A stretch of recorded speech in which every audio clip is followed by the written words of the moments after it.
That's not a real cop! Look at that thug in a stolen uniform!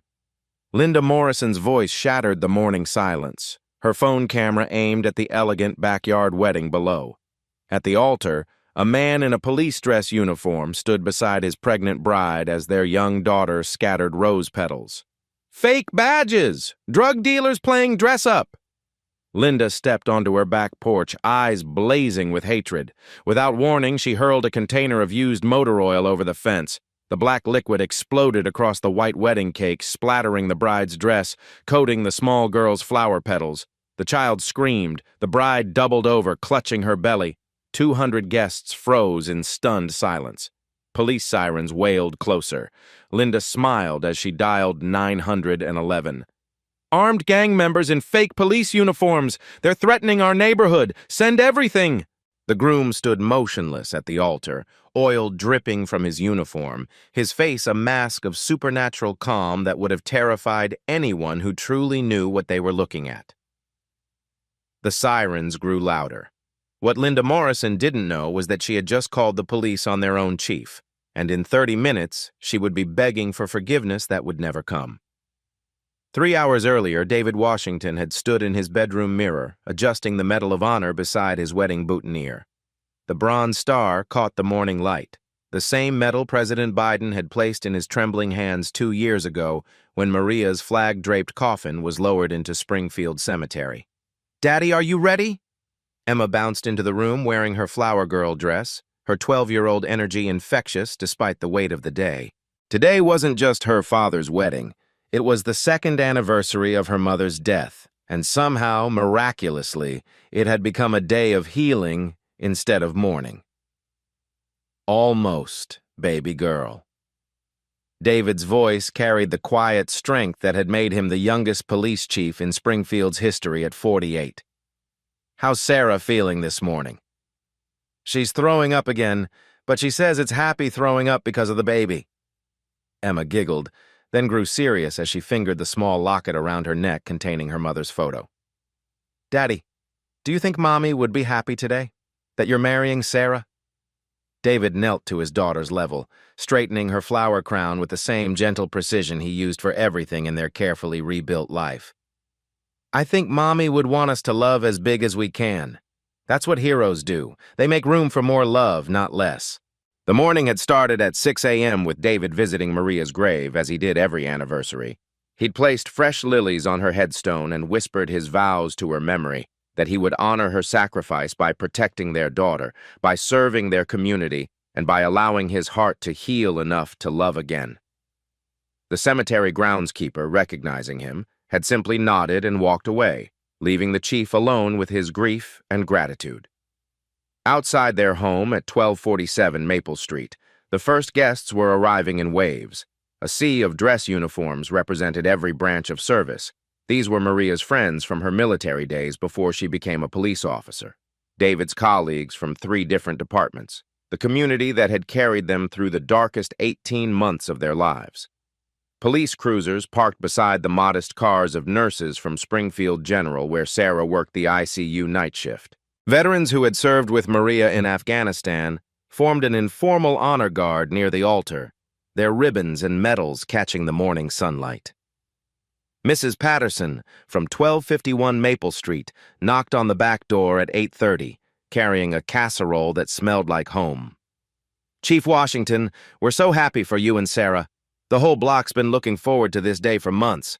Even Mr. Carter next door took the morning off work. You know how much that means." "Thank you, Mrs. Patterson. Having neighbors like you means everything to our family." What David didn't mention was the one neighbor who had made their lives increasingly miserable for 3 years running. Linda Morrison at 1249 Maple Street, whose husband Rick had been terminated from the Springfield Police Department for excessive force after beating 18-year-old Marcus Johnson unconscious during a routine traffic stop. The dashcam footage had been devastating. 12 minutes of unprovoked brutality that resulted in permanent brain damage for the teenager, and a $2.30 million settlement that nearly bankrupted the city's insurance fund. David had personally delivered Rick Morrison's termination papers, along with a recommendation for criminal charges that the district attorney had ultimately declined to pursue.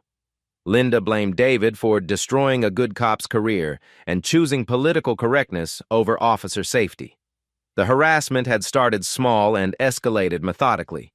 Complaints about Emma's bicycle in their own driveway, calls to the city about excessive noise violations when they played music on weekend afternoons, reports to animal control about their neighbor's cats supposedly using Linda's garden as a litter box. Then it turned darker. Anonymous letters appeared in their mailbox filled with racial slurs and threats. Their car tires were slashed twice in 6 months. Sarah's colleagues at the hospital reported seeing Linda following her to work, photographing her license plate, asking questions about her schedule. "David, you need to see this right now."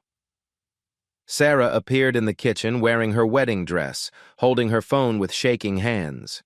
Her face had gone pale beneath her carefully applied makeup, and she was breathing in the short, controlled bursts that meant her anxiety was spiking.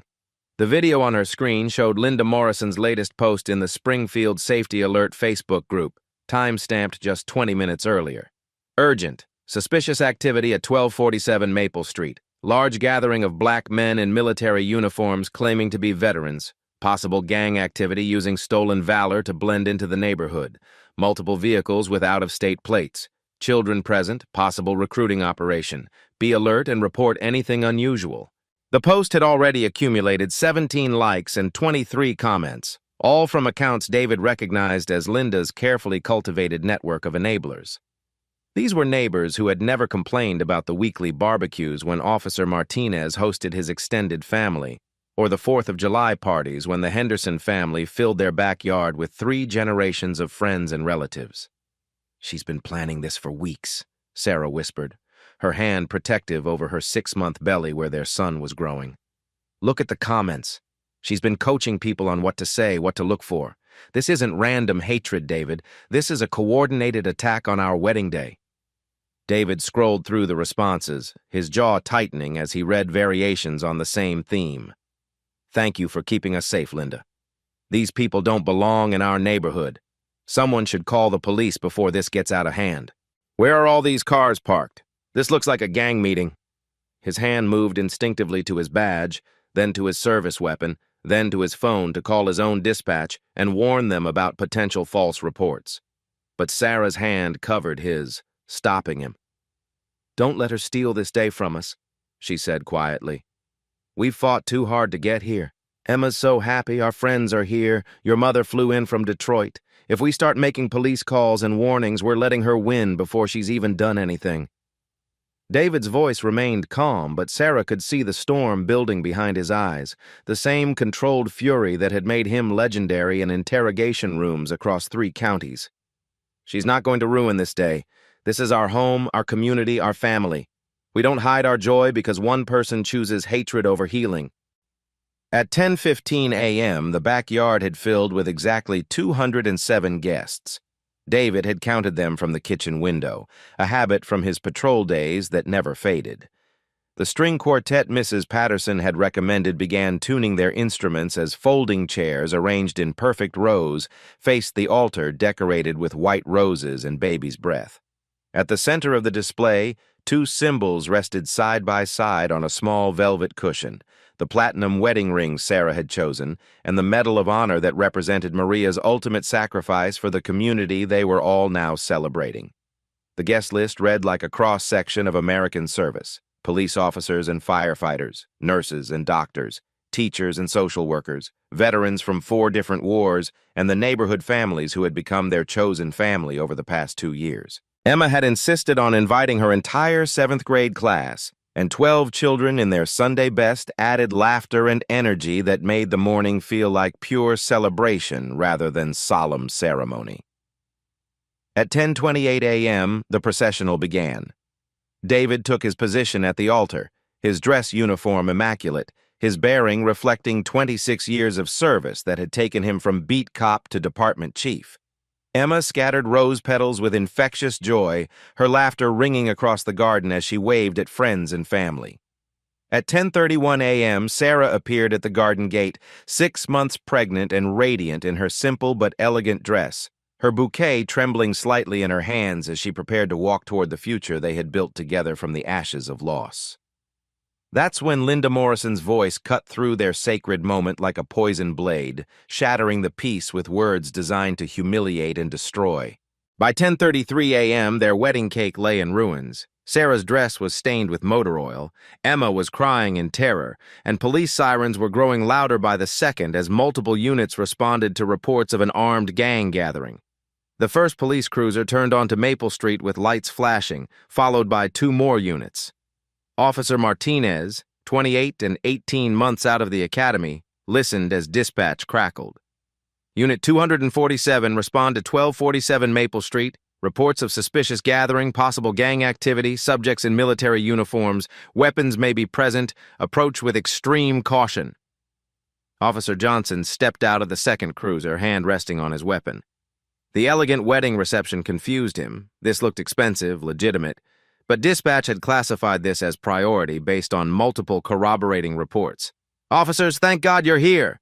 Linda Morrison emerged from 1249 Maple Street wearing a navy blazer and pearls, her voice carrying frightened citizens seeking protection. "I've been watching them for over an hour. Look at those military uniforms. Something's not right. My late husband was in the Army. These aren't real soldiers." Sergeant Williams approached Linda while scanning the wedding crowd. Something felt wrong, but he trusted citizen reports, especially from homeowners in neighborhoods like this. "Ma'am, have you seen actual criminal activity?" Martinez tried following protocol, but this looked like an expensive wedding celebration. "Officer, look at your training. Large gathering of young black men in matching outfits, multiple out-of-state vehicles, children as camouflage." Linda pointed toward David at the altar. "Their leaders wearing fake police insignia. That badge looks like it was stolen from here." Johnson squinted across the yard. Distance made details unclear, but he could see a tall black man in what appeared to be a law enforcement uniform. Given gang impersonation warnings, it seemed plausible. "Additionally, I've seen surveillance of neighborhood homes this past week, taking photos, noting security systems, watching routines. This wedding is reconnaissance disguised as celebration. 200 guests stopped celebrating, standing with hands visible, movements deliberate. Veterans recognized the profiling immediately. They were being treated as criminal threats by officers who couldn't distinguish celebration from criminal gathering." David Washington remained at the altar, posture reflecting 26 years of de-escalation training. He could read the officer's tactical positioning, predict how this would unfold based on Linda's narrative. Every instinct said identify himself immediately, but sudden authority declarations could escalate the situation. "Sarah, take Emma and the children inside Mrs. Patterson's house," he said quietly. "Everyone else, remain calm, hands visible." "Officers, I need to speak with your supervisor," David called, his voice carrying natural authority. But to responding officers, this sounded like Linda's warning, sophisticated criminal attempting to manipulate police response through legitimacy claims. "Sir, remain where you are while we assess the situation," Williams called back, reaching for his radio to request backup. The crowd was larger than expected, and if this was organized criminal activity, they were outnumbered. Linda smiled coldly, filming on her phone. "Police responding to gang activity in our neighborhood. See how organized they are, trying to intimidate officers. Exactly what I warned the neighborhood watch about." The WKRP news van, expecting a heartwarming community story, found cameras capturing what appeared to be tense police confrontation. Reporter Jessica Carter began a live broadcast. "We're witnessing significant police response to suspicious activity reports in this normally quiet Springfield neighborhood." Johnson activated his body camera as protocol required, wondering if command would question recording this sensitive tactical situation. The footage would show 200 well-dressed adults and children treated as potential threats based on one neighbor's inflammatory reports. "Ma'am, step back while we handle this," Williams told Linda, appreciating her civic-minded witness cooperation. Citizens like her were essential, residents caring enough to report suspicious activity before crimes occurred. "Of course, officer, I want our neighborhood safe. These people moved in 2 years ago, nothing but problems since. Loud parties, strangers at all hours, children riding bicycles where they don't belong. Today was the final straw." Martinez keyed his radio. "Dispatch, Unit 247, large gathering as reported, appears organized, requesting additional units for crowd control and identification verification." Copy 247, units 251, 263, and 275 en route ETA 4 minutes. Wedding guests heard radio chatter, saw more police vehicles approaching, and felt escalation beyond reasonable response to neighborhood celebration. Parents moved closer to children while veterans formed protective circles around families, training taking over despite civilian clothing.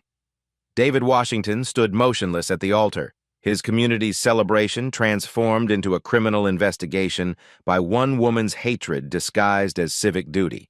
More sirens wailing as backup units responded to Linda Morrison's carefully orchestrated attack. David Washington reached into his jacket with deliberate slowness, every movement calculated to avoid triggering a weapons response from officers whose hands hovered near their holsters. The simple act of retrieving his driver's license had become a potential death sentence in America, and he moved with the careful precision of a man who understood exactly how quickly situations like this could turn fatal. "Here's my identification, officers," David said, his voice carrying an unnatural calm that would have been recognizable to anyone who had served under his command. This was the tone he used in hostage negotiations, in domestic violence calls, in moments when words meant the difference between life and death. Officer Martinez took the license with confusion flickering across his young face. The address matched 1247 Maple Street, but the occupation line read, "Police Chief, Springfield PD." Martinez blinked, certain he had misread, then looked again. The photo was unmistakably the man standing before him, but the cognitive dissonance was overwhelming. "Johnson, look at this," Martinez whispered, showing his partner the license while keeping his voice low enough that their body cameras wouldn't pick up the conversation clearly. Meanwhile, Sarah Washington stepped forward despite David's earlier instruction, her 6-month pregnancy making her movements careful but determined. "Officers, I'm a nurse at Springfield General. This is our wedding day. We sent invitations to your department weeks ago. Chief Washington always invites the entire force to major celebrations." "Ma'am, please step back," Johnson commanded, his hand moving closer to his weapon as more wedding guests began shifting nervously. The crowd's energy was changing from celebration to fear, and he had been trained to recognize group dynamics that could indicate mob behavior. Emma Washington, still wearing her flower girl dress stained with motor oil, began crying loudly. "Daddy, why are they being mean to us? You said this was going to be the happiest day." "It's okay, baby girl," David called to his daughter while maintaining eye contact with Sergeant Williams. "These officers are just doing their job. Sometimes people get confused about what they're seeing." From her position on her back porch, Linda Morrison raised her voice to ensure the news cameras could capture her words. "Officers, don't let them manipulate you. Gang members are trained to sound reasonable, to use children as shields, to claim legitimate jobs. Look how organized they are. This is exactly what domestic terrorist cells look like." The wedding guests, police officers, nurses, teachers, veterans, stood in perfect formation without being asked. This was the natural discipline of people accustomed to following orders, to maintaining calm under pressure, to protecting the innocent even when they themselves were being treated as threats. Their composure was so professional that it actually supported Linda's narrative about sophisticated criminal organization. "Sir, we need to verify some information," Williams said to David, his tone suggesting this was a reasonable request rather than the humiliation of a police chief at his own wedding. "Can you explain the nature of this gathering and why so many people are wearing military uniforms?" "Certainly," David replied, his hands remaining visible, his posture relaxed despite the surreal nature of explaining his own wedding to his own officers. "This is my wedding to Sarah Carter.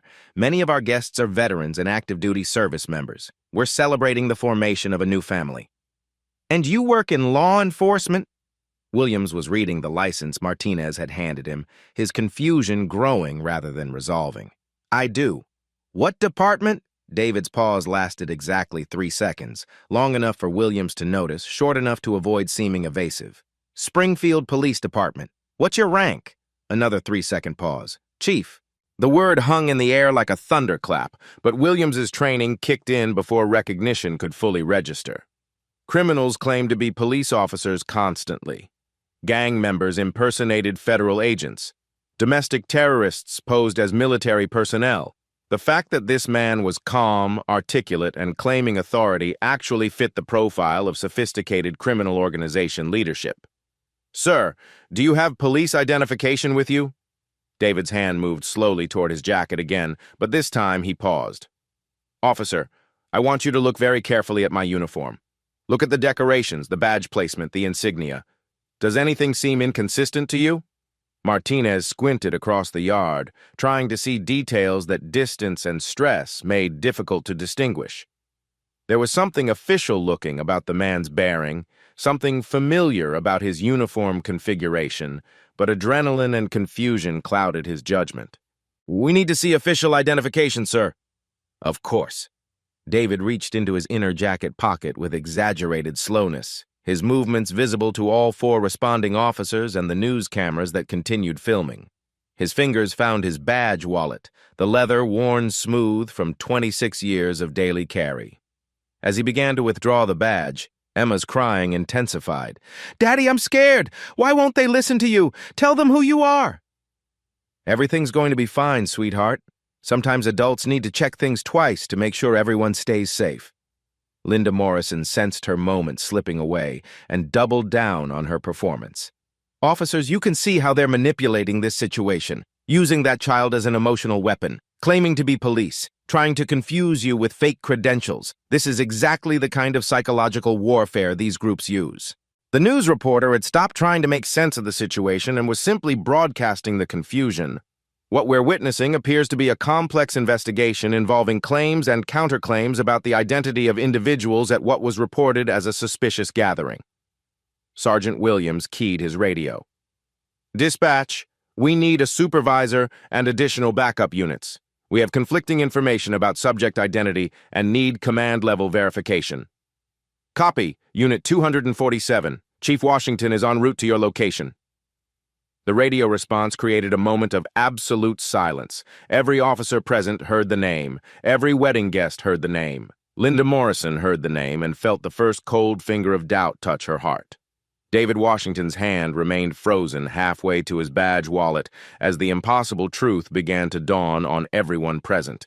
The police chief they were calling to verify identity was already standing right in front of them. The moment stretched like a wire about to snap as four backup units converged on Maple Street, their lights painting the elegant wedding reception in harsh red and blue strobes. A K-9 unit pulled up with its German Shepherd barking frantically, adding auditory chaos to visual confusion. Overhead, the police helicopter circled with its camera trained on the gathering, turning a neighborhood celebration into what looked like a tactical operation against domestic terrorists. "Step back! Everyone step back!" Officer Johnson shouted as 8 additional officers emerged from their vehicles, forming a tactical perimeter around the wedding guests. "Hands where we can see them! This is now an active police operation!"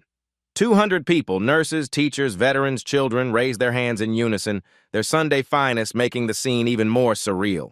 Emma Washington sobbed uncontrollably as her flower girl dress, already stained with motor oil, now trembled with her 12-year-old terror. The child who had been scattering rose petals with pure joy 30 minutes earlier was now watching her father treated like a dangerous criminal by his own department. "Daddy, make them stop! Please make them stop! You're a police officer too! Tell them!" David remained frozen with his hand halfway to his badge wallet, calculating rapidly through 26 years of tactical training. 8 officers with weapons drawn, news cameras broadcasting live, his pregnant wife and traumatized daughter watching. Any sudden movement could trigger a response that would end in tragedy. He had seen too many situations escalate from confusion to violence in microseconds, had investigated too many officer-involved shootings that began with misunderstandings exactly like this one.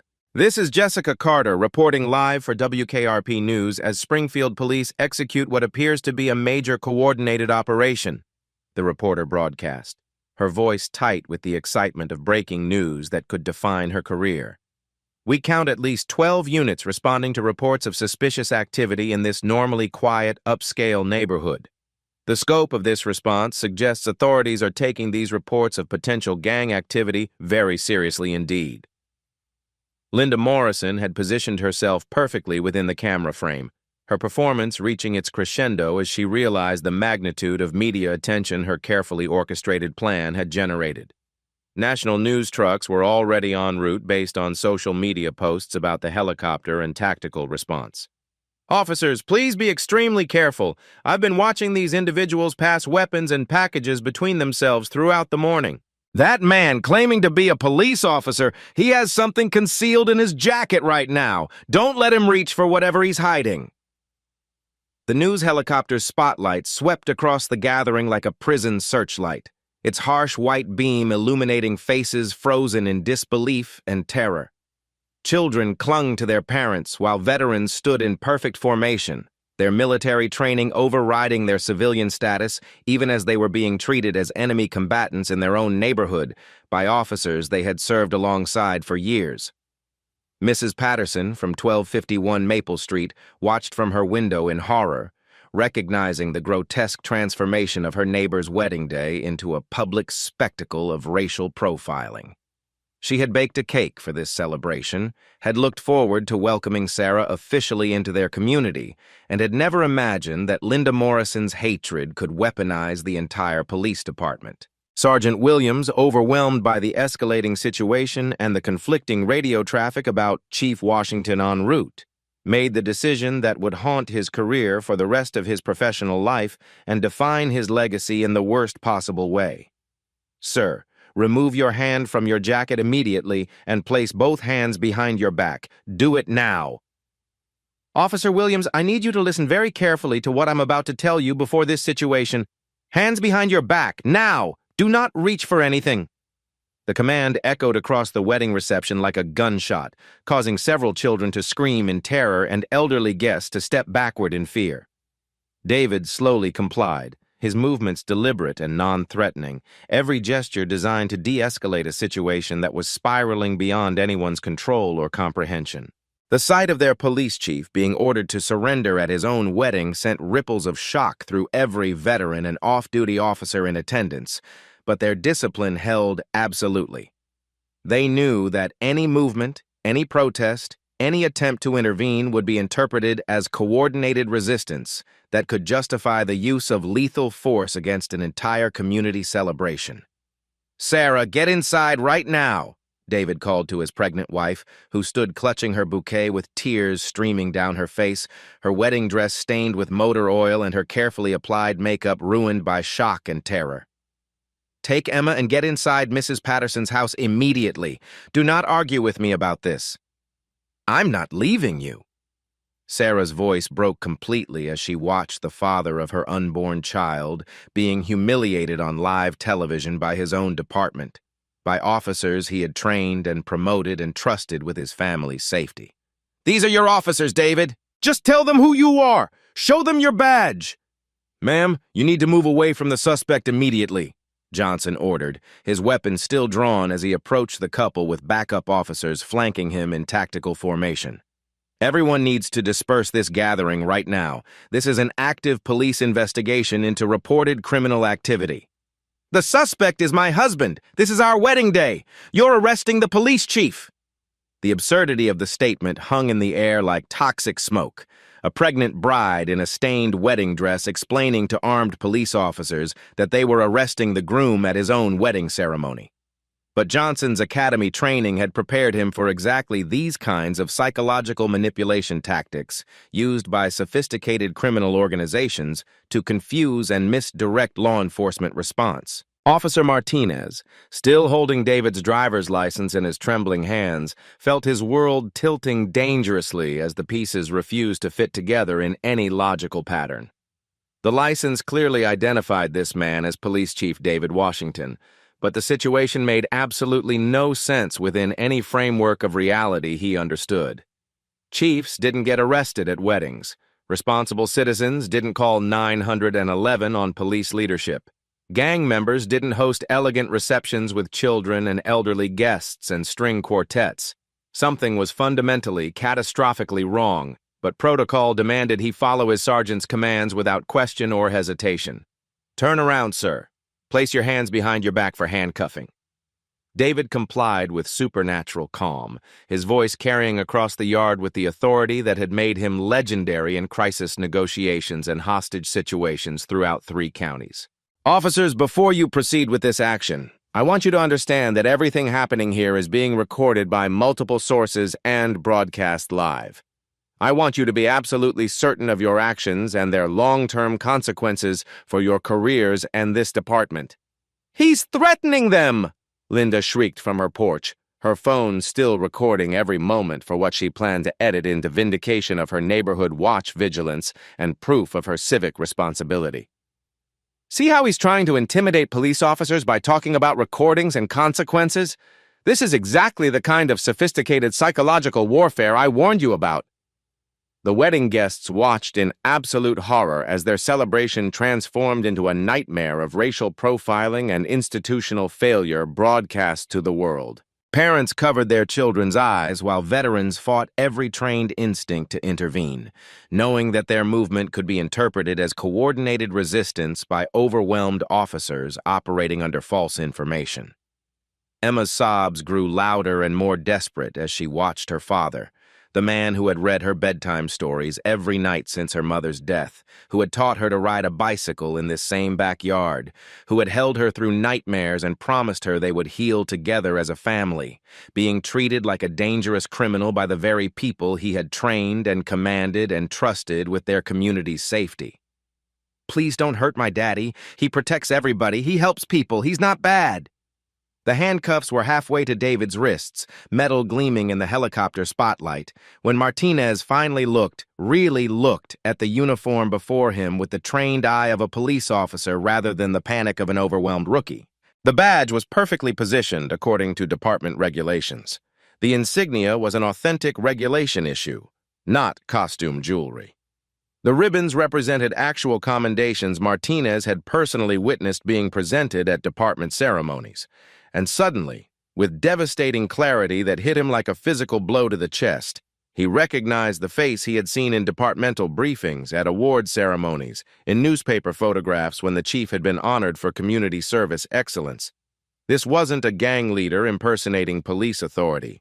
This was Police Chief David Washington being arrested at his own wedding by his own officers based on false reports from a racist neighbor who had successfully weaponized the very system designed to protect communities from actual threats. Stop! Martinez's voice cut through the chaos like an emergency siren, urgent and desperate and carrying the weight of a career-defining moment. Everybody stop right now! The silence that followed was absolute. 8 officers, 200 wedding guests, live television cameras, and a news helicopter overhead, all frozen in a moment of recognition that would define careers, destroy lives, and expose the ugly truth about how easily hatred could weaponize justice itself. The urgency in Martinez's voice froze every officer present like a photograph. Johnson's handcuffs clicked open but remained suspended in midair, inches from David's wrists. Williams spun toward his junior officer, confusion and authority colliding in his expression as he tried to understand why Martinez was disrupting an arrest in progress. Martinez, what the hell are you? Sarge, look at his uniform. Really look at it. Look at his badge. Martinez's hands were shaking violently as he held up the driver's license for everyone to see, his voice carrying across the yard and into the news cameras that were broadcasting this moment live to hundreds of thousands of viewers across Ohio and beyond. This is Police Chief David Washington. This is our boss. We just tried to arrest our own chief at his wedding. The words hit the assembled officers like a physical blow. Johnson staggered backward, his handcuffs clattering to the ground with a metallic sound that seemed to echo forever in the sudden silence. Williams stared at the badge, at the face, at the impossible reality of what had just occurred in front of live television cameras. Chief Washington? Williams whispered, his voice barely audible as the magnitude of the situation crashed over him like a tsunami. Sir, we had no idea. The reports said... Recognition spread through the group of officers like wildfire.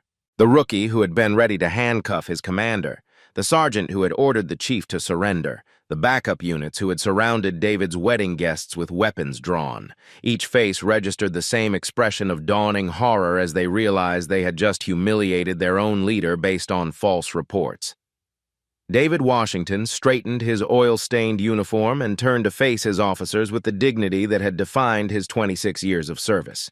His voice, when he spoke, carried no anger, only the quiet authority that made this moment even more devastating for the officers who had failed to recognize it.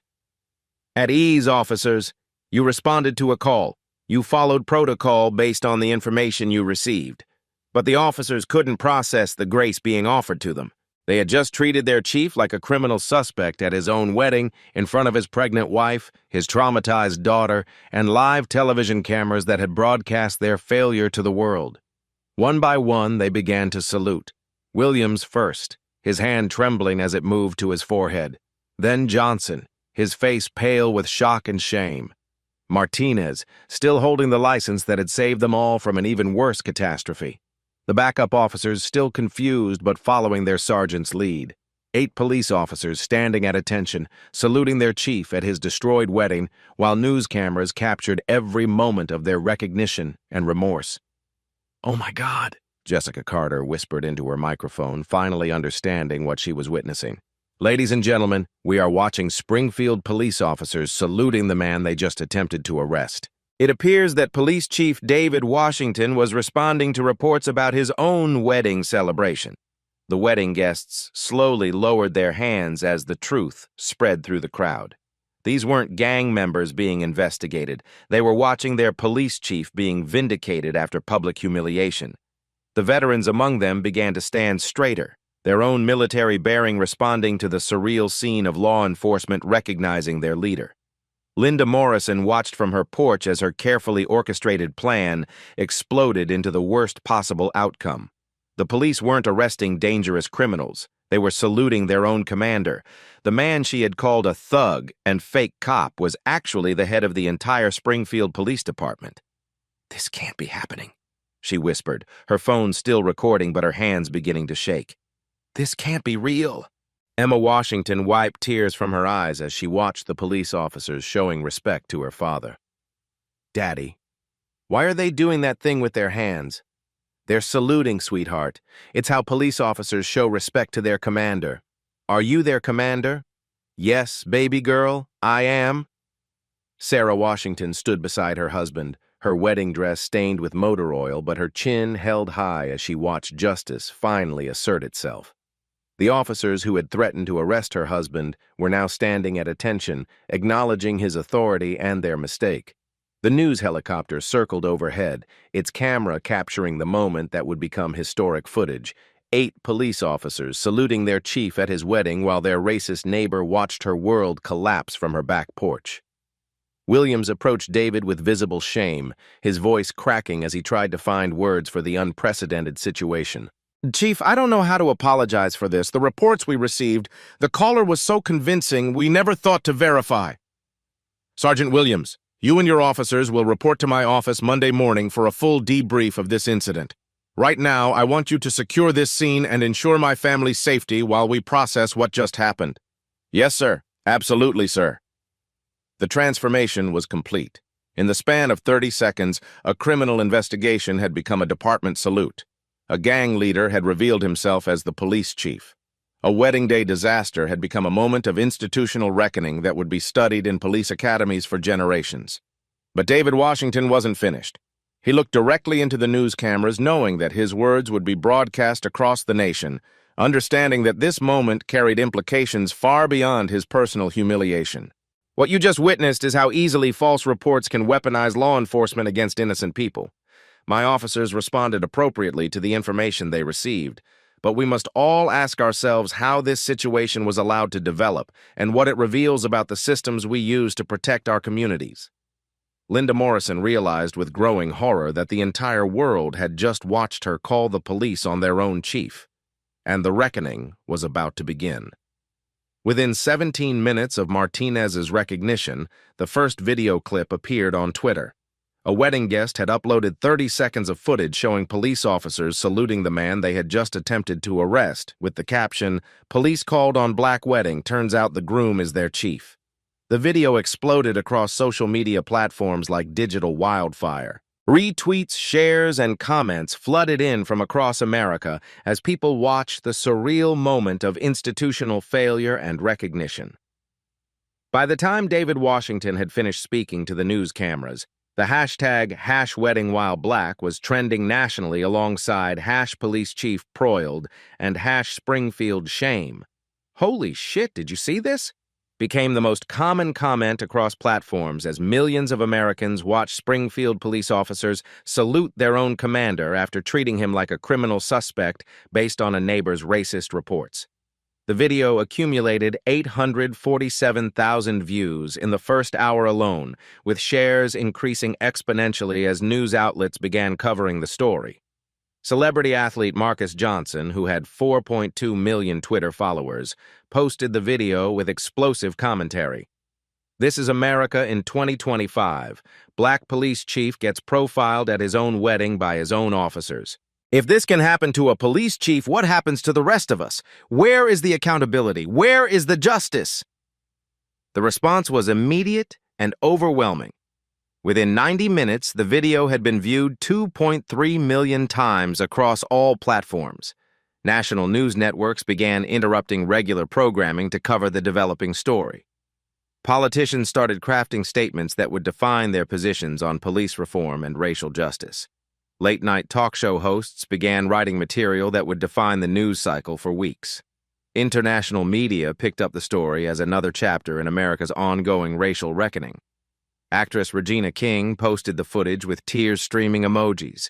That little girl crying for her daddy while police treat him like a criminal at his own wedding. I can't stop watching this. I can't stop crying. When will this end? Professional athletes began sharing the video during live interviews. NBA star LeBron James held up his phone during a post-game press conference. Y'all need to see this. Police chief getting arrested at his wedding by his own department. This is why we kneel. This is why we can't just stick to sports. But the viral explosion created a secondary crisis on Maple Street itself.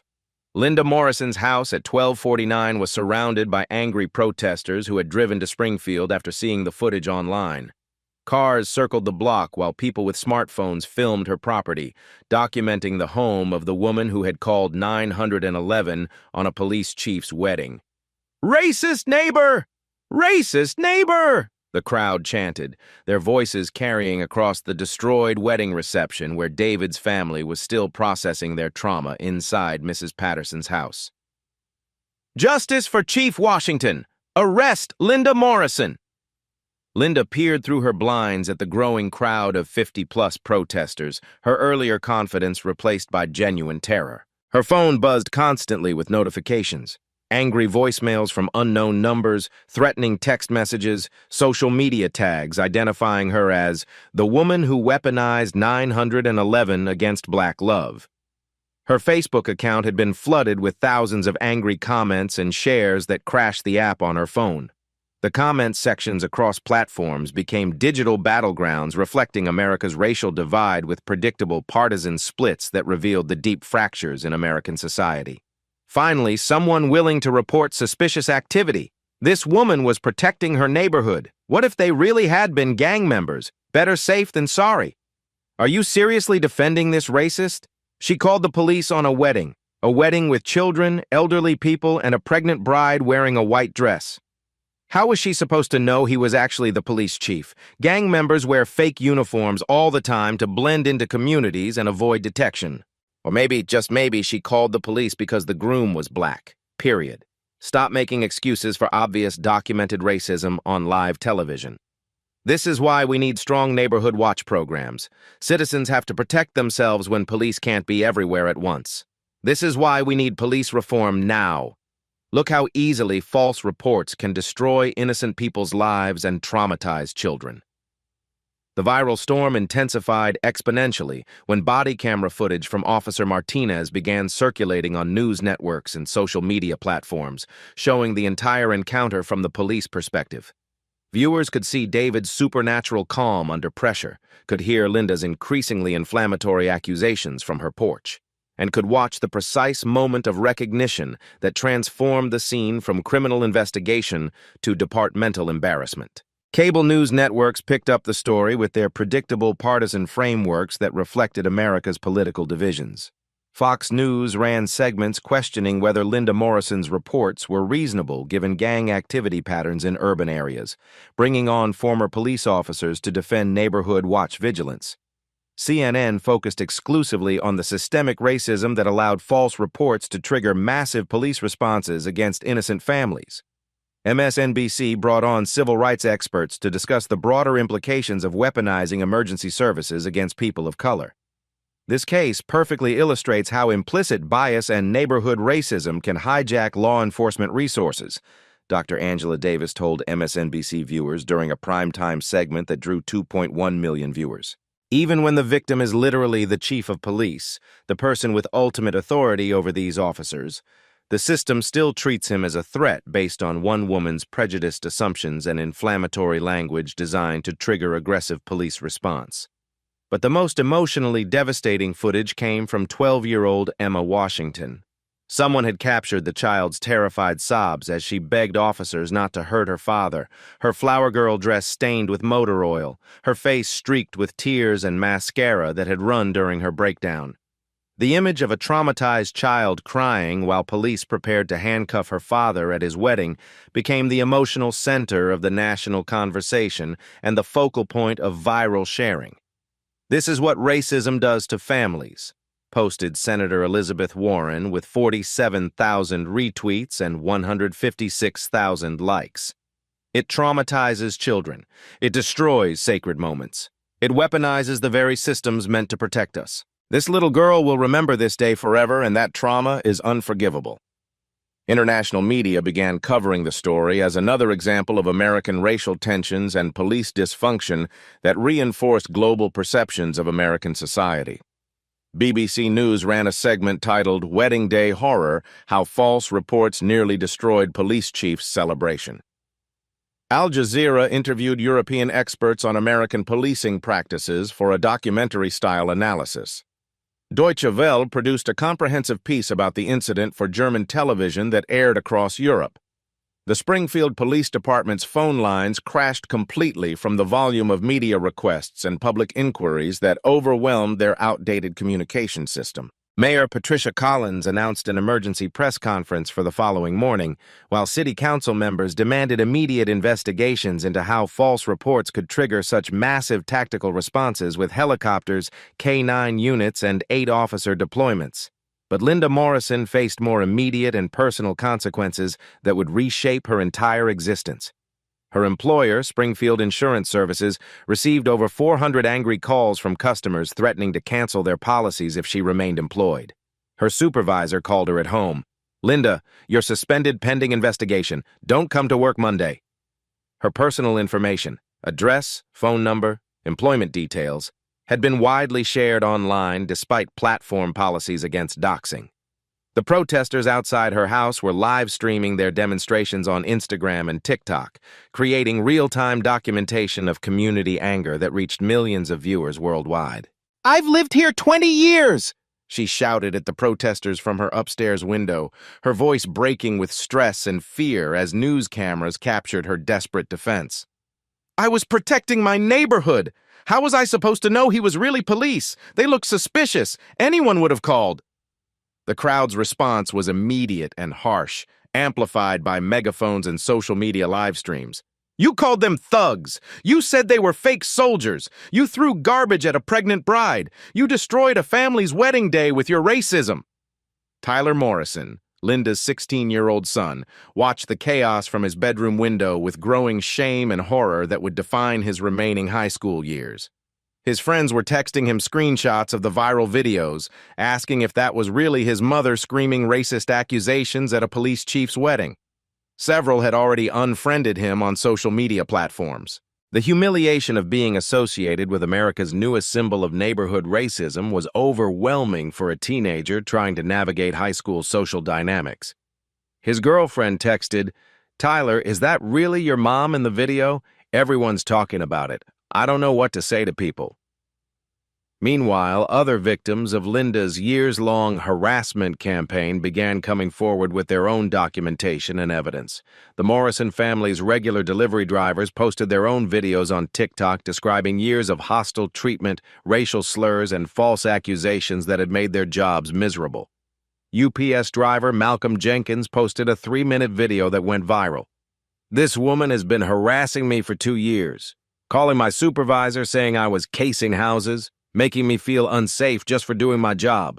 Neighbors shared security camera footage of Linda screaming at black children for riding bicycles on public streets, calling police about suspicious families having barbecues in their own backyards, and filming anyone who didn't match her vision of neighborhood acceptability with obvious hostility and discrimination. "This wasn't an isolated incident," posted Mrs. Patterson from 1251 Maple Street in a Facebook post that received 89,000 shares and 234,000 likes. "This woman has been terrorizing anyone who doesn't look like her for years. She's called police on children riding bikes, families having cookouts, and delivery workers just doing their jobs. Today, the world finally saw what we've been dealing with in silence." The viral momentum created a cascade effect across America as the Springfield incident became a catalyst for broader conversations. Other families began sharing their own experiences of having police called on their celebrations, their children's birthday parties, their backyard gatherings, and their everyday activities by neighbors who weaponized emergency services against people of color. The hashtag #LivingWhileBlack exploded with thousands of similar stories that revealed a nationwide pattern. #BBQ Becky, #PermitPatty, #Cornerstore Caroline, #GolfCartGail, and #SwimmingPoolSusan trended alongside #WeddingWhileBlack as Americans shared a growing catalog of racist 911 abuse incidents that documented systematic harassment. The Springfield incident wasn't unique. It was simply the most dramatically documented example of a nationwide pattern of weaponizing police against people of color for the crime of existing in white spaces. David Washington's phone buzzed continuously with interview requests from 60 Minutes, The Daily Show, CNN, The Washington Post, The New York Times, Good Morning America, and international media outlets representing 12 different countries. Everyone wanted to hear from the police chief who had been arrested at his own wedding by his own officers based on false reports, making him both a victim and symbol of institutional racism. Local businesses began experiencing boycott threats from customers who supported Linda Morrison's neighborhood safety efforts, while others faced boycotts from people demanding they distance themselves from racism and hire more diverse staff. The entire Springfield community was being forced to choose sides in a conflict that had exploded far beyond their control or understanding. Monday morning arrived with FBI Special Agent Maria Santos knocking on Chief David Washington's office door at 7:15 a.m., her presence marking the beginning of what would become the largest federal civil rights investigation in Springfield's history. The federal inquiry had been fast-tracked after the viral footage reached the Department of Justice within hours of Saturday's incident, triggering automatic protocols for investigating potential hate crimes and systematic civil rights violations. Santos carried a briefcase containing subpoenas, federal warrants, and authorization to seize all Springfield Police Department records related to 911 call patterns, response protocols, and dispatch decision-making processes.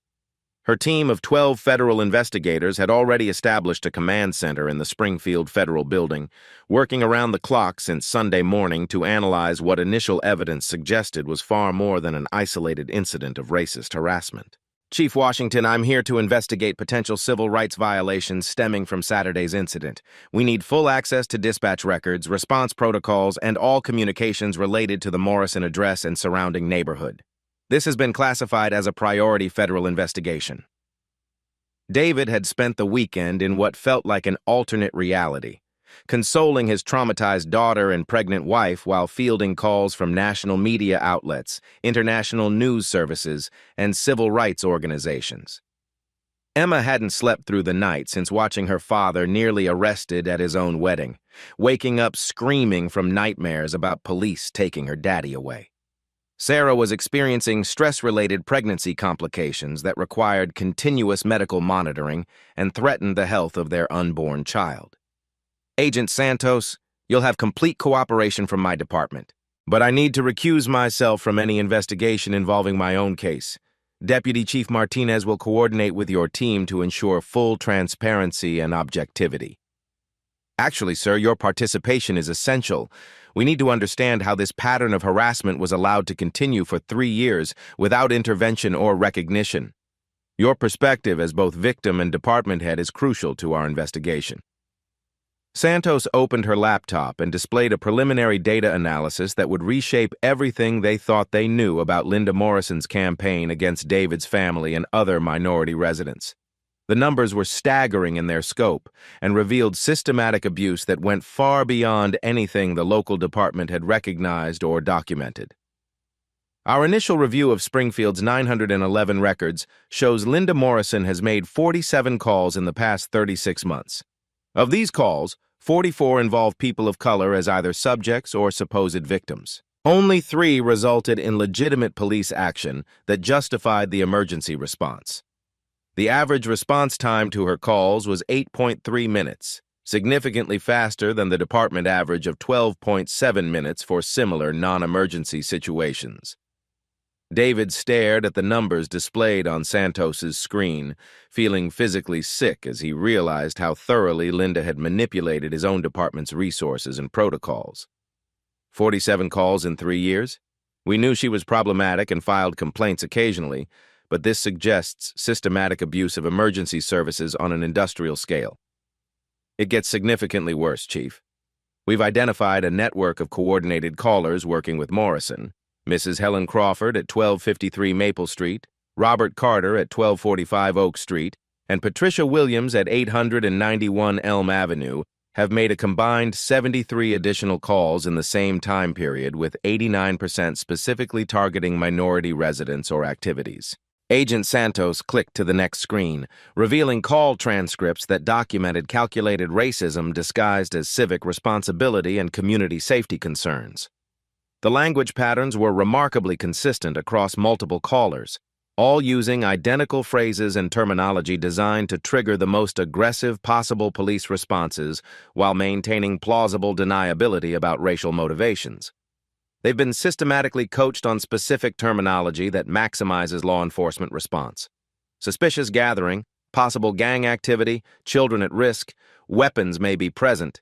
These exact phrases appear in 94% of their calls targeting minority families. Someone with law enforcement knowledge taught them how to weaponize your dispatch system.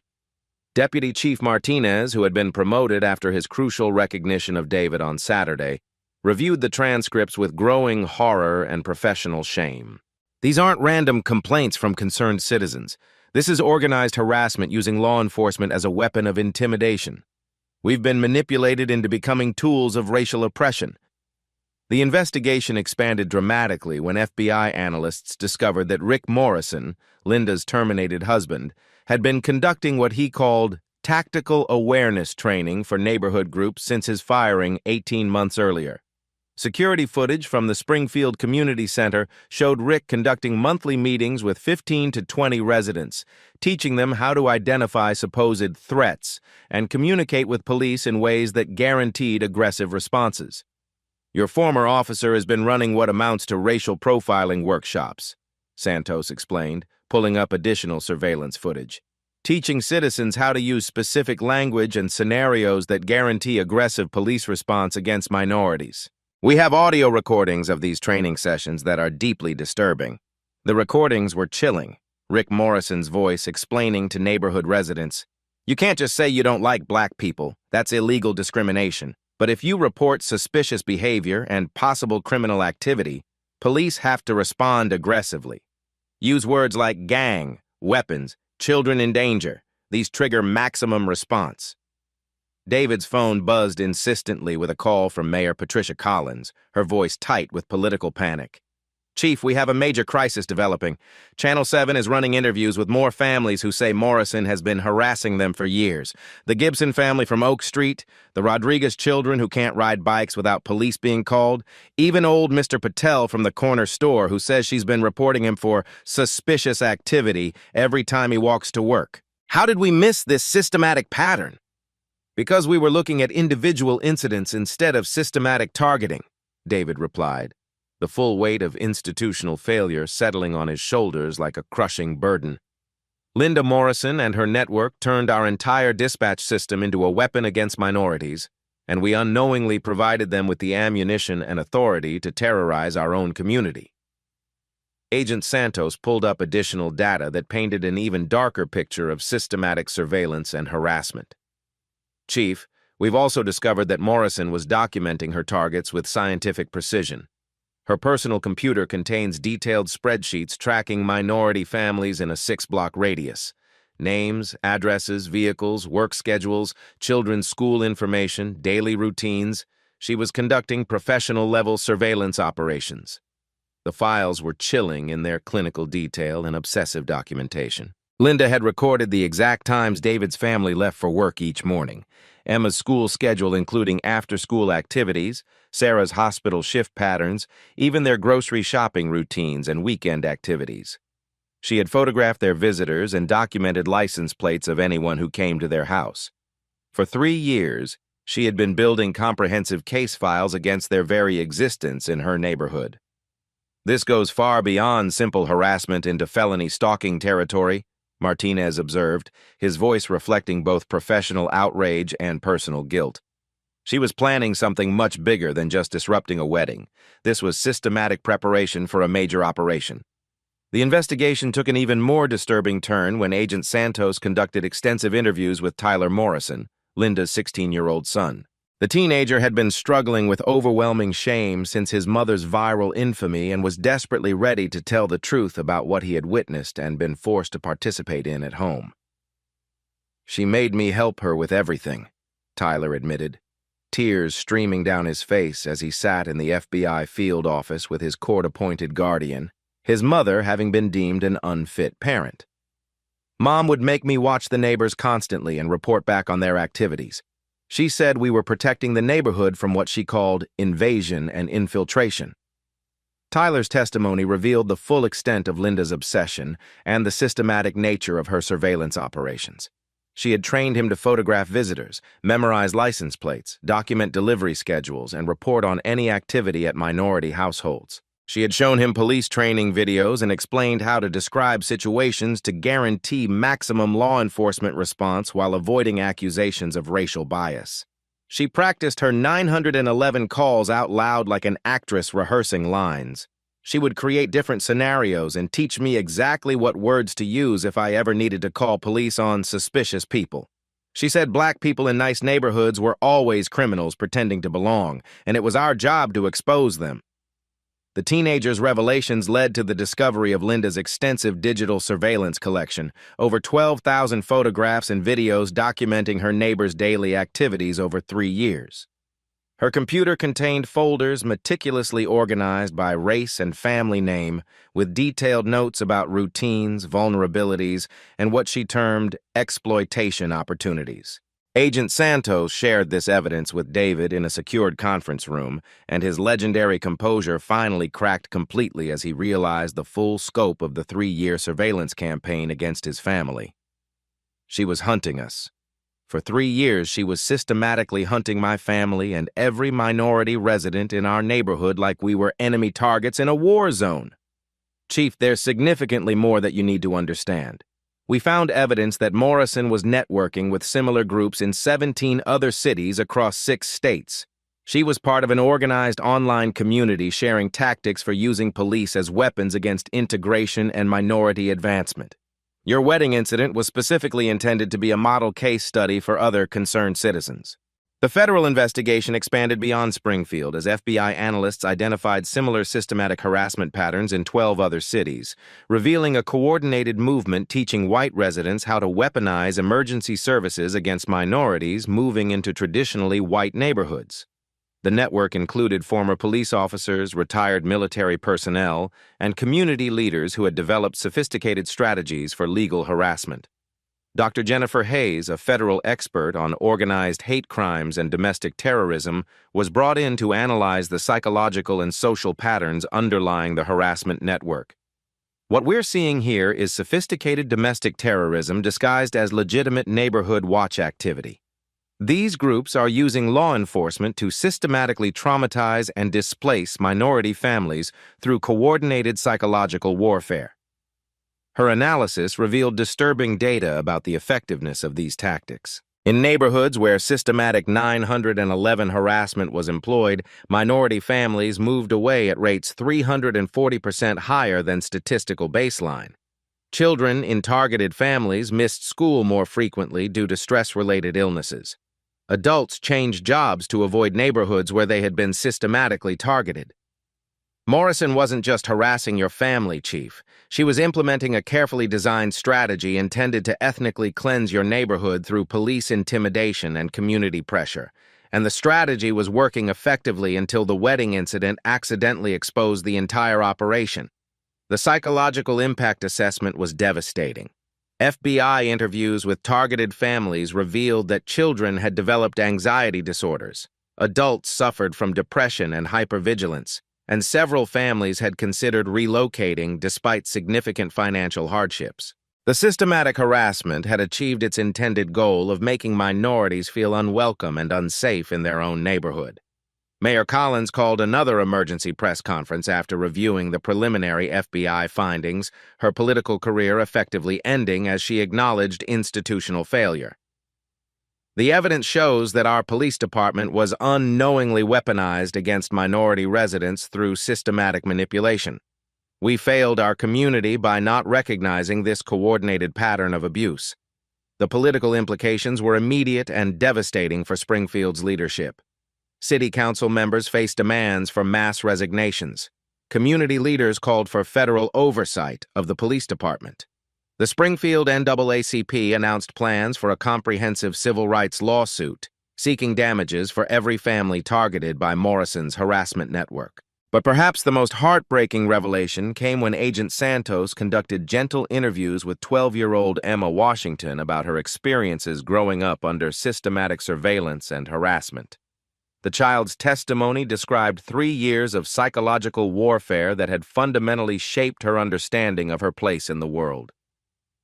The lady next door was always watching us through her windows. When kids came over to play, she would call their parents later and tell them our house wasn't safe for their children. She told my friend Jessica's mom that Daddy was probably a drug dealer because black men can't afford nice houses through honest work. Emma's testimony revealed how Linda's harassment had systematically isolated the Washington family socially and psychologically. Children stopped coming to birthday parties after their parents received warning calls about neighborhood safety concerns. Emma had internalized the toxic message that her family didn't belong in their own neighborhood, despite her father's respected position and decades of community service. I stopped inviting friends over because I didn't want them to get in trouble for being at our house. I thought maybe we really didn't belong there. By Wednesday, the FBI had compiled evidence of the largest documented case of systematic 911 abuse in American history, and Linda Morrison was about to learn that hatred always demands a price higher than the hater can afford to pay.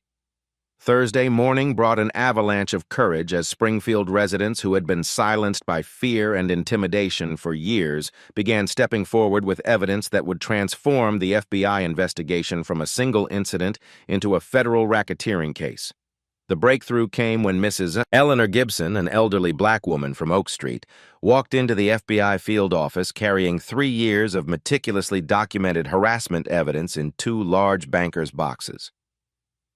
I kept records of everything because I knew someday someone would need proof, Mrs. Gibson told Agent Santos, opening containers filled with printed emails, saved voicemails, handwritten logs, and photographs. Linda Morrison and her friends have been terrorizing our family since we moved here 3 years ago, but we were afraid to report it because we thought no one would believe us against established white residents. Mrs. Gibson's documentation was devastating in its thoroughness and professional organization. She had recorded 43 separate incidents of harassment, including time-stamped photographs of her property after vandalism, screenshots of threatening social media posts with metadata preserved, and audio recordings of Linda Morrison screaming racial slurs during neighborhood disputes. The evidence revealed systematic targeting that went far beyond the Washington family and constituted organized criminal activity.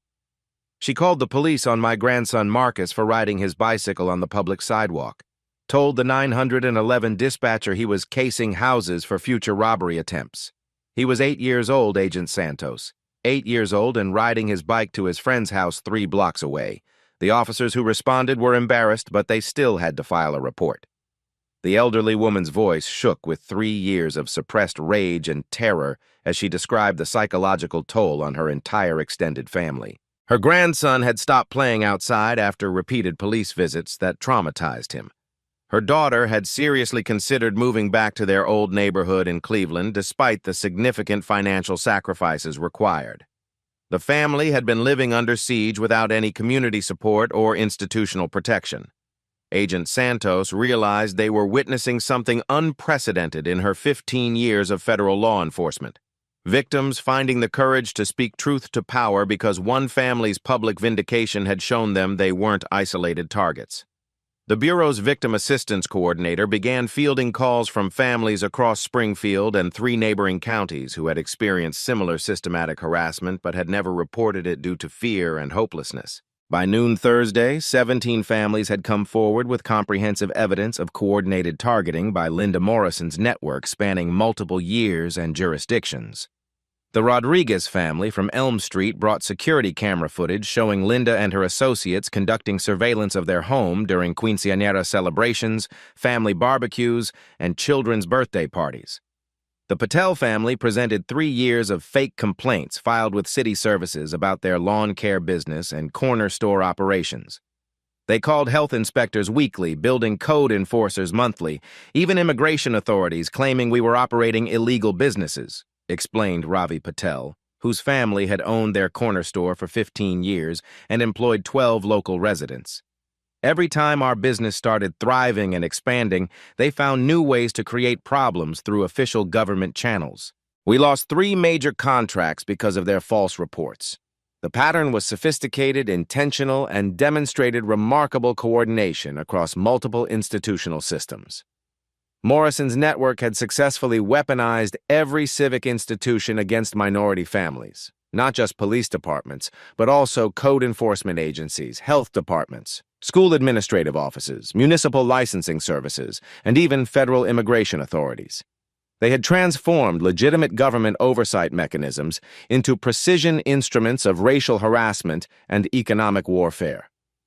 Tyler Morrison's continued cooperation with federal investigators provided crucial insider knowledge about the network's detailed operations and long-term strategic planning. The teenager, now in protective federal custody after being removed from his mother's home, revealed that Linda had maintained sophisticated target lists and strategic timelines for systematic harassment campaigns against specific families. Mom had color-coded spreadsheets with what she called operational phases for each targeted family, Tyler explained to FBI investigators during recorded interviews. Phase 1 was surveillance and documentation of routines. Phase 2 was complaints to multiple authorities. Phase 3 was community pressure and social isolation tactics. Phase 4 was what she called decisive action designed to force families to relocate permanently. The Washington family had been specifically targeted for Phase 4 action, which explained the dramatically escalated harassment leading to the wedding incident. Linda had been preparing for months to create a public confrontation that would justify aggressive police response and community rejection of David's family, potentially forcing them to leave Springfield despite his position as police chief. Dr. Michael Carter, a prominent pediatrician whose family had been systematically harassed for 2 years running, brought medical records and research data showing the measurable health impact of sustained intimidation on minority children in the affected neighborhoods. His clinical data revealed alarming patterns of stress-related illnesses, anxiety disorders, sleep disturbances, and behavioral changes in children living under systematic harassment. We documented statistically significant increased rates of asthma attacks, chronic sleep disorders, academic performance decline, and social withdrawal in targeted families compared to control groups, Dr. Carter explained during his formal testimony. These children were living in a constant state of hypervigilance, psychologically waiting for the next police visit or community confrontation. The health impacts are equivalent to living in an active war zone. The medical evidence transformed the investigation from simple harassment charges to potential assault charges, as federal prosecutors recognized that systematic psychological warfare constituted a measurable form of violence against children and families that created documented physical harm. Friday brought the most explosive testimony when former Springfield police officer Janet Mitchell came forward with evidence that she had been gathering secretly for 18 months while still on active duty. Officer Mitchell, who had recently retired after 24 years of distinguished service, revealed that several colleagues had been aware of the harassment pattern but felt powerless to intervene due to political pressure and ingrained departmental culture. "We knew Linda Morrison was systematically abusing the 911 system for personal vendettas," Officer Mitchell testified in a sworn federal statement. Several veteran officers complained repeatedly about responding to obviously false calls, but department management said we had to respond to every citizen complaint without questioning motivations. We were explicitly told not to get involved in neighborhood politics or challenge repeat callers. Mitchell's testimony revealed institutional failures that went far beyond individual officer actions or isolated policy problems. The department's leadership had received multiple formal complaints about Morrison's documented pattern of false reports, but had failed to implement protective measures for targeted families or accountability measures for repeat false callers who were abusing emergency services. "I tried personally to warn Chief Washington about the escalating harassment campaign against his family, but I was told by supervising lieutenants not to get involved in neighborhood politics. We all knew something catastrophic was going to happen if the pattern continued unchecked." The veteran officer's courage in speaking truth to institutional power inspired other law enforcement personnel to break their silence and risk career consequences. 3 active duty officers provided detailed testimony about being pressured to respond aggressively to calls from Morrison's network, while 2 experienced 911 dispatchers revealed they had been specifically instructed not to question repeat callers about their motivations or verify information before deploying units. Saturday brought intensive international media attention when the Johannesburg Times picked up the Springfield story, comparing the systematic harassment tactics to apartheid-era surveillance and intimidation methods used against Black South African families during the 1970s and 1980s. The comparison resonated globally, with human rights organizations calling for federal intervention in what they termed domestic apartheid practices operating within American communities.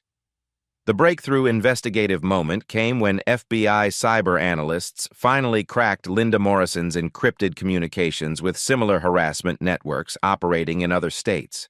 The digital evidence revealed a sophisticated organized movement with professional training materials, strategic operational guidance, and coordination across multiple federal jurisdictions. "We found conclusive evidence of interstate conspiracy to violate civil rights through coordinated harassment campaigns," Agent Santos announced during a packed federal briefing. "This isn't isolated neighborhood harassment. It's organized domestic terrorism specifically designed to enforce racial segregation through systematic intimidation tactics." The communications revealed that Linda's wedding day confrontation had been planned for months as a demonstration model for other network cells across the Midwest. The strategic goal was to create viral footage that would show minorities being arrested and humiliated at their own celebrations, sending a powerful psychological message to other families about the severe consequences of not knowing their place in white communities. Community leaders who had previously remained silent or neutral began organizing substantial support for the targeted families. Springfield's Interfaith Coalition announced comprehensive plans for protection services and legal support. Local businesses offered employment opportunities to harassment victims who had lost jobs due to false complaints and coordinated economic warfare. The tide had turned completely and dramatically. Where once minority families had faced isolation and institutional indifference, they now found overwhelming community support and federal protection. The courage of families like the Washingtons in refusing to be intimidated had created safe space for others to speak their truth and seek justice. Emma Washington, no longer afraid to play outside in her own neighborhood, was interviewed by specialized child psychologists about her experiences growing up under surveillance. Her testimony was heartbreaking but demonstrated remarkable resilience. I thought it was normal for police to come to our house all the time. I thought all kids had to be scared of neighbors watching them. Now I know it wasn't normal, and it wasn't our fault that people were mean to us. The 12-year-old's words captured the essential psychological damage that systematic harassment inflicts on children. It normalizes trauma and teaches them that they are fundamentally unwelcome in their own communities. But her recovery also demonstrated the remarkable resilience of families supported by justice and genuine community solidarity. By Sunday, the FBI had documented comprehensive evidence of systematic civil rights violations affecting 37 families across Springfield and neighboring communities, and the silence of intimidation had been broken by the courage of witnesses who refused to let hatred triumph over justice. Monday morning at 9 a.m. sharp, Attorney General Merrick Garland stepped to the podium in the Department of Justice's main briefing room, flanked by FBI Director Christopher Wray and Civil Rights Division Head Kristen Clark. The assembled press corps knew they were witnessing history as Garland announced the largest federal civil rights prosecution in decades, with cameras from 12 national networks broadcasting live to millions of Americans. Today, the Department of Justice is announcing federal charges against Linda Morrison and 17 co-conspirators for operating a systematic campaign to violate the civil rights of minority families through coordinated abuse of emergency services. This represents the most extensive documented case of weaponizing law enforcement for racial intimidation in American history. The charges were comprehensive and devastating in their scope. Conspiracy to violate civil rights under color of law, interstate stalking, filing false police reports as a pattern of racketeering activity, wire fraud for using electronic communications to coordinate harassment campaigns, and charges under the RICO Act for operating a criminal enterprise specifically designed to enforce residential segregation through systematic intimidation and psychological warfare. Mrs. Morrison and her network used police departments as weapons of racial terror, traumatizing children, destroying families' sense of safety in their own neighborhoods, and attempting to drive minorities from their communities through systematic psychological warfare disguised as legitimate civic responsibility and community safety concerns. Garland's voice carried the weight of federal authority as he detailed evidence that would reshape how America understood modern racism. The defendants didn't simply harass their neighbors. They operated a sophisticated criminal enterprise that corrupted law enforcement, terrorized families, and attempted to enforce racial segregation through systematic abuse of governmental power. In Springfield, the federal announcement triggered immediate political consequences that reverberated through every level of local government like a political earthquake. Mayor Patricia Collins, whose administration had systematically ignored 3 years of documented harassment complaints from minority residents, announced her resignation effective immediately during a hastily called press conference. I failed catastrophically to protect our most vulnerable residents from systematic abuse operating in plain sight. I failed to recognize patterns that federal investigators identified within days. I failed families who trusted our government to provide equal protection under law. The buck stops with me, and I cannot continue to serve after such devastating institutional failure. 3 city council members resigned before noon, their political careers ending as they acknowledged their roles in enabling systematic harassment through willful blindness and administrative incompetence. Police Chief David Washington, despite being the primary victim of the harassment network, faced calls for his own resignation from community activists who argued he had failed to recognize the harassment pattern operating within his own department. The institutional structure that had enabled Morrison's network for 3 years was collapsing rapidly under the weight of federal scrutiny and sustained community outrage. Springfield's government was effectively paralyzed as officials scrambled to distance themselves from policies and decisions that had facilitated systematic civil rights violations. But the most powerful and emotionally resonant moment of the day came when 12-year-old Emma Washington, accompanied by child advocates and federal victim specialists, addressed the Springfield City Council during their emergency session called to address the federal charges. Her small voice carried across the packed chamber as she spoke directly to the officials who had systematically failed to protect her family. You let that lady hurt us for 3 whole years. You let her call the police on my daddy at his own wedding day when we were supposed to be happy. You let her scare me so much I couldn't sleep in my own house and had nightmares about the police taking my daddy away. I want to know why grown-ups didn't protect children when we were being hurt every single day." The chamber fell into absolute crushing silence as Emma's words hung in the air with devastating moral clarity. City council members wiped away tears of shame and recognition. Community leaders stood in respectful acknowledgement of a child's courage.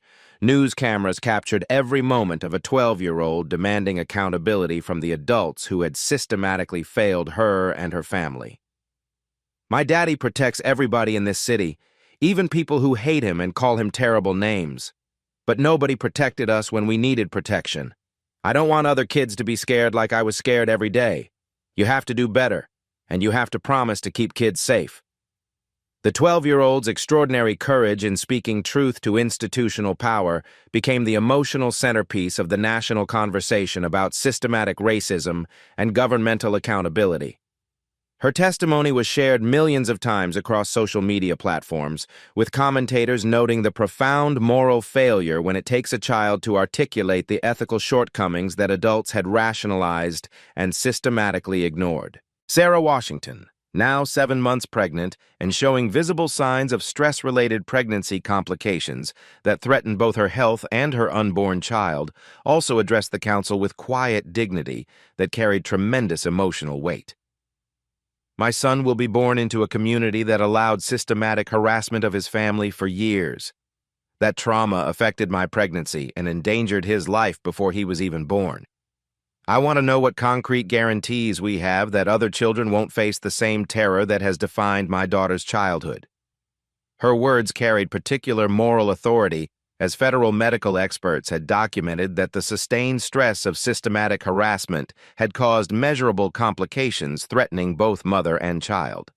The coordinated campaign against her family had literally endangered the life of her unborn son, making the harassment campaign a direct threat to innocent life. FBI agent Santos presented the city council with devastating statistical evidence about the scope, effectiveness, and long-term impact of Morrison's harassment network on Springfield's minority community.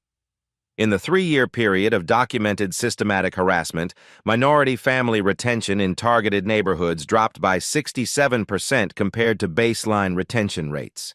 School performance among targeted children declined by an average of 1.2 grade levels. Medical treatment for anxiety and depression in affected families increased by 340% compared to control groups. The comprehensive data proved conclusively that Morrison's tactics had achieved their explicitly intended goal: ethnic cleansing of integrated neighborhoods through systematic psychological warfare that made families feel unsafe in their own communities. Families had been driven away not by economic factors or personal choice, but by coordinated campaigns of institutional intimidation supported by governmental indifference. Tyler Morrison, now 16 years old and living with carefully selected foster parents after being removed from his mother's custody, provided the most devastating and personally difficult testimony about the network's sophisticated operations and long-term strategic planning. Speaking via secure video link to protect his identity and ensure his safety, he revealed the true extent of organized hatred disguised as legitimate community activism. "My mother kept detailed spreadsheets tracking every minority family in a 6-block radius around our neighborhood. She had their work schedules, their children's school information, their social security numbers obtained from public records, their vehicle information, and detailed surveillance notes about their daily routines. She was planning to expand the harassment campaign to 12 additional families this year using the wedding incident as a model." Tyler's testimony revealed the chilling truth that the Washington wedding incident wasn't the culmination of Morrison's campaign. It was intended to be the beginning of a massive escalation targeting every minority family in Springfield's most successfully integrated neighborhoods. The systematic harassment was designed to spread like cancer through the community. The teenager's moral courage in testifying against his own mother inspired a national conversation about children who refuse to inherit their parents' hatred and bigotry. Child psychologists noted that Tyler's ethical stand, despite years of racist indoctrination and family pressure, demonstrated the fundamental possibility of breaking cycles of intergenerational prejudice and hatred. Federal prosecutors announced that Linda Morrison faced a potential sentence of 45 years in federal prison if convicted on all charges, effectively a life sentence for the 52-year-old defendant. Her 17 co-conspirators faced sentences ranging from 15 to 30 years in federal prison. The severity of the charges reflected the Justice Department's recognition that systematic harassment campaigns constituted domestic terrorism, specifically designed to enforce racial segregation through governmental abuse. These defendants didn't simply hurt individual families through personal prejudice, explained federal prosecutor Rebecca Carter during a comprehensive press conference. They attacked the fundamental constitutional principle that all Americans have the right to live peacefully in their communities regardless of race. They used taxpayer-funded police departments as weapons of racial terror, corrupting law enforcement and betraying public trust. The economic consequences for Springfield were immediate, severe, and long-lasting. The city faced potential federal oversight of its police department. Millions of dollars in civil rights lawsuit settlements from affected families, and loss of federal funding for failing to protect minority residents. Insurance companies canceled policies for city operations, recognizing the massive liability exposure created by systematic civil rights violations. Local businesses experienced immediate and devastating consumer boycotts as national attention focused on Springfield's institutional failures and complicity in systematic harassment. Hotels reported mass cancellations from conference organizers and tourists. Restaurants saw dramatic drops in customers as people avoided the city. The economic impact of enabling systematic racism was measured in millions of dollars within the first week of national coverage. But perhaps the most significant long-term development came when other communities across America began recognizing similar patterns of systematic harassment in their own neighborhoods and police departments. Police departments in 43 cities requested federal assistance reviewing their 911 call patterns for evidence of systematic abuse, while civil rights organizations received hundreds of complaints from families experiencing similar coordinated harassment campaigns. The Springfield case had exposed a nationwide problem that demanded comprehensive federal response and institutional reform. What had seemed like an isolated incident of racist harassment was revealed to be part of a much larger pattern of organized efforts to maintain residential segregation through systematic abuse of governmental power. Dr. Angela Davis, appearing on multiple national television programs, placed the case in essential historical context for audiences struggling to understand the systematic nature of modern racism. What we're seeing in Springfield is how contemporary racism operates in America, not through explicit segregation laws that were ruled unconstitutional, but through weaponizing existing institutions against minorities. It's more sophisticated than historical racism, but equally devastating to families and communities. The Springfield case became a watershed moment for civil rights enforcement in America, inspiring federal legislation requiring police departments to track and report patterns of false emergency calls targeting specific demographic groups. The proposed Emma Washington Protection Act mandated accountability measures for repeat false callers and established protection protocols for systematically targeted families. Community healing began tentatively when Springfield's faith leaders organized interfaith solidarity services specifically supporting affected families and calling for institutional accountability. Rabbi Sarah Goldman, Pastor Michael Johnson, Imam Abdullah Rahman, and other religious leaders led joint prayers for justice, reconciliation, and protection of vulnerable community members. The religious community's unified response demonstrated that systematic hatred could be overcome through organized expressions of love and solidarity. The federal reckoning was complete and comprehensive, but the real work of rebuilding trust, ensuring accountability, and preventing future systematic harassment would take years of sustained effort and vigilant community oversight. 1 year later, on a crisp October morning, the backyard at 1247 Maple Street had been transformed into something unrecognizable from that oil-stained disaster of 12 months before. White roses bloomed again around the altar where David and Sarah had originally planned to exchange vows, but this time the space hosted a different kind of celebration. The first birthday party for David Washington, Jr., whose safe arrival 3 months earlier had marked the family's complete healing. Emma Washington, now 13 and radiating confidence that would have been impossible during her years of systematic harassment, carried her baby brother around the garden as 200 guests, many of the same people who had witnessed her trauma, celebrated the new life that represented hope, triumphant over hatred. "Look, DJ," Emma whispered to her infant brother as she pointed toward the house next door. "That's where the mean lady used to live before she went to prison, but now nice people live there and they brought you birthday presents." The Morrison house at 1249 Maple Street had been sold at auction after Linda's conviction on 17 federal charges. The new owners, the Johnson family, a black couple with 3 young children, had moved in 6 months earlier and become integral parts of the neighborhood community that was rebuilding itself around principles of inclusion and mutual protection.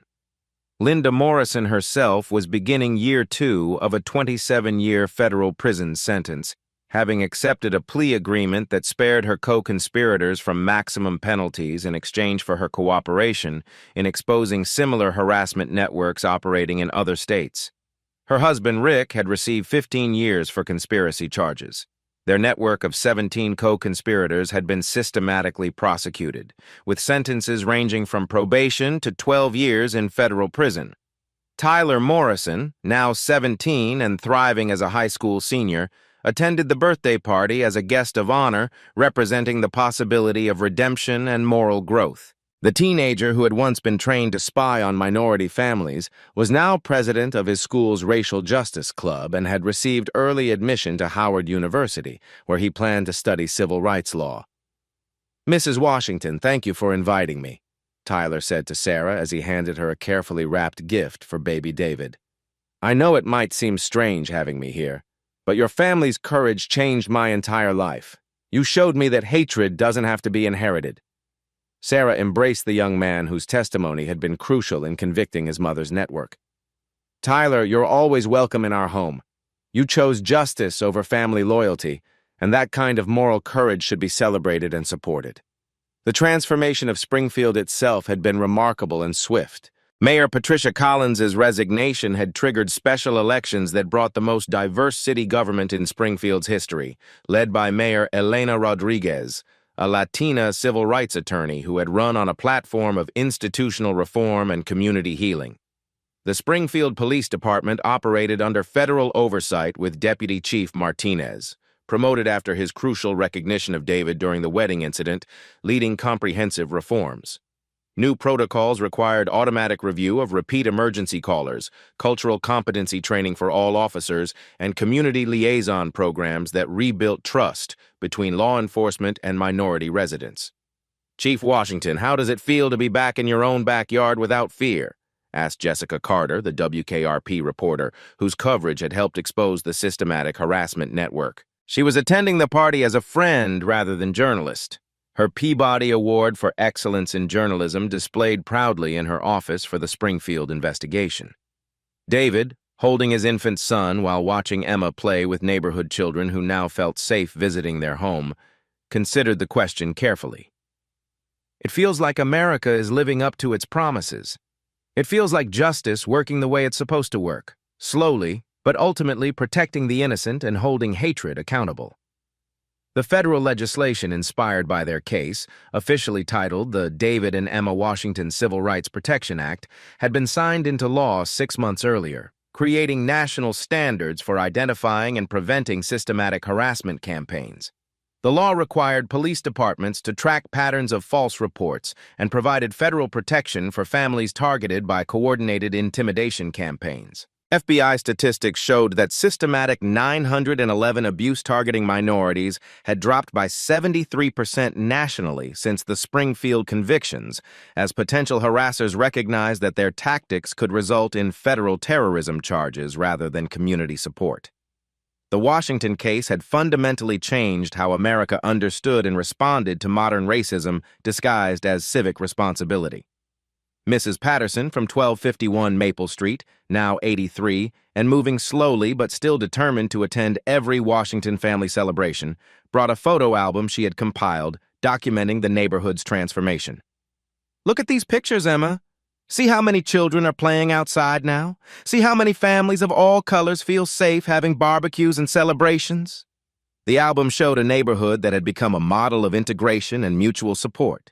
Property values had actually increased as families specifically sought homes in a community known for standing against racism. The waiting list for houses on Maple Street stretched for months as people wanted to live where justice had prevailed over hatred. Emma's flower girl dress from that terrible day had been preserved in the Smithsonian's National Museum of African American History and Culture as part of an exhibition about modern civil rights struggles. But the Emma who wore it now lived in a world made safer by the courage required to transform trauma into testimony for justice. As the sun set over Maple Street, casting golden light across a gathering that represented everything American communities could become, David Washington stood with his family on the same ground where they had been humiliated and nearly destroyed. Now that ground represented triumph, healing, and the possibility that justice could prevail when communities chose courage over silence. "Daddy," Emma said as guests began heading home, "I want other kids to know that speaking up really works, that when bad things happen, telling the truth can make them stop." David smiled at his daughter, whose courage had inspired federal legislation and protected countless families. "Then maybe we should tell people that story, baby girl. Maybe we should remind everyone that justice only works when good people refuse to stay silent. And perhaps that's the most important lesson from Maple Street. That systematic hatred only succeeds when communities choose willful blindness over uncomfortable truth-telling. When neighbors stand together, when children find courage to speak, when institutions are held accountable for their failures, even the most organized campaigns of intimidation can be defeated. The Washington family's story became proof that in America, justice may come slowly and at great personal cost, but it can still come. Their courage created ripples of change that protected thousands of other families from the terror they had endured. In neighborhoods across America, children now play safely because the Washingtons refuse to be driven away. Families celebrate without fear because witnesses found courage to speak truth to power. Communities heal because some people choose justice over comfort, even when the personal price is devastating. This is how progress happens, not through grand gestures or political speeches, but through ordinary people choosing extraordinary courage when it matters most. Through families who refuse to let hatred win, even when the cost of resistance seems unbearable. The story of 1247 Maple Street reminds us that every community has a choice. Will you be the neighbor who calls police on celebrations? Or will you be the neighbor who brings birthday presents? Will you stay silent when you witness systematic harassment? Or will you find courage to stand with the vulnerable? Because somewhere tonight, another family is facing the terror the Washingtons endured. Another child is developing nightmares about neighbors who hate them. Another community is choosing between comfort and justice. What will you choose when that moment comes? How will you answer when children ask why the adults didn't protect them? What legacy will your choices leave for the next generation? The answers to those questions will determine whether the Washington family's sacrifice created lasting change or was just another story of injustice temporarily interrupted. The choice, as always, is ours. Emma Washington was 12 when she told adults, "You have to do better." She was right. Since her family's story went viral, systematic harassment targeting families has dropped 73% nationwide. That's what happens when communities choose courage over silence. What would you do if you saw this happening in your neighborhood? Let me know in the comments below. If this story moved you, share it with someone who needs to see that speaking up actually works. Hit subscribe for more stories where justice wins. Because somewhere tonight, another family needs neighbors brave enough to stand with them. How will you choose?